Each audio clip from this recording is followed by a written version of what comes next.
بسم اللہ الرحمن الرحیم۔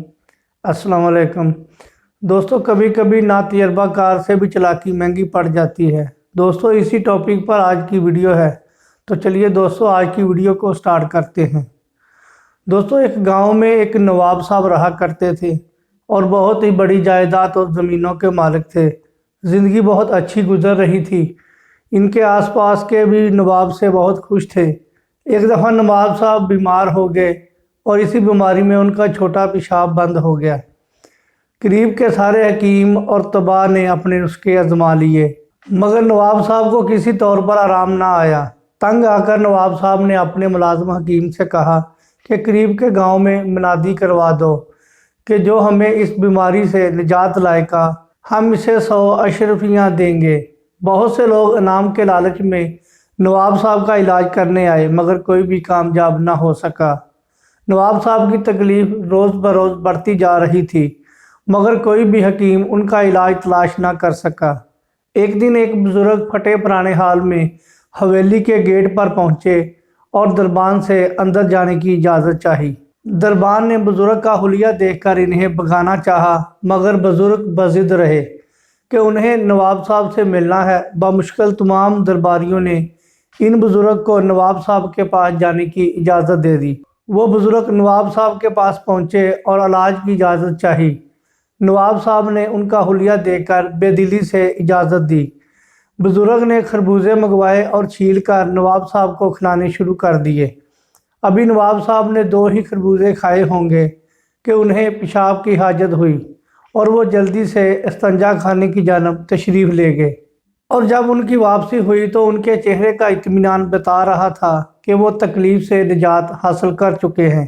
ان بزرگ نے نواب صاحب سے ان کا حال پوچھا اور تسلی ہونے پر اجازت چاہی اور اپنا انعام طلب کیا۔ نواب صاحب نے بخوشی 100 اشرفیاں ان بزرگ کو دے دی۔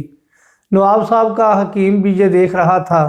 وہ سوچ رہا تھا کہ اگر یہ علاج اس کے دماغ میں آ جاتا تو یہ اشرفیاں اسے مل چکی ہوتی۔ خیر بزرگ اپنا انعام لے کر اپنی راہ چل پڑے۔ جاتے جاتے دربان کو اپنا پتہ دے گئے۔ نواب صاحب صحت مند ہو کر بہت خوش تھے اور انہوں نے بہت بڑی دعوت کا انعقاد کیا، جس میں ہر خاص و عام کو مدعو کیا گیا۔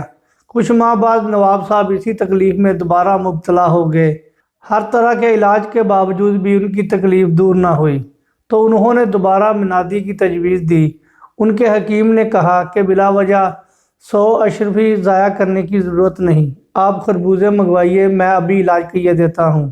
نواب صاحب کے حکم پر دوبارہ خربوزے لائے گئے اور حکیم صاحب نے نواب صاحب کو خربوزے چھیل کر کھلانے شروع کر دیے، مگر اب کی بار خربوزے کھا کر بھی نواب صاحب کی حالت سدھر نہ سکی۔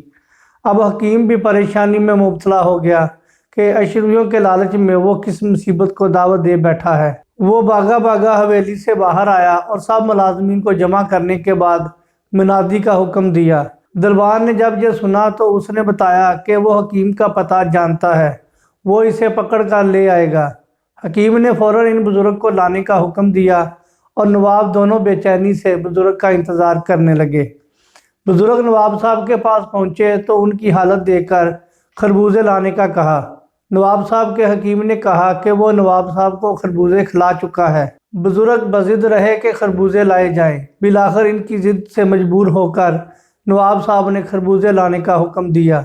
نواب صاحب کو حاجت محسوس ہوئی، وہ حاجت روا کرنے گئے۔ واپسی پر نواب صاحب نے بزرگ کو گلے سے لگا لیا اور اب کی بار 200 اشرفیاں پیش کی۔